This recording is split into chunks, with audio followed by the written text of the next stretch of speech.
Hello guys, in today's video I will be showing you how to fix Instagram followers stuck problem. So the answer is easy, just go to the settings, then scroll down to the apps section and then go to the search and search Instagram, and then go to the storage, and here you will find this clear cache option. Click on it. Now you can go check it if it worked, and if it didn't you can try to restart your phone or turn the Wi-Fi off and on, or the Bluetooth or the airplane mode.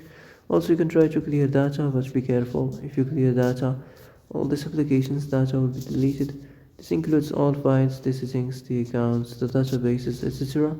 So be careful if you want to clear your data. And that's it for today's video. I hope this is the answer you've been looking for. If you like this video, don't forget to like and subscribe, and see you in the next video. Thanks for watching.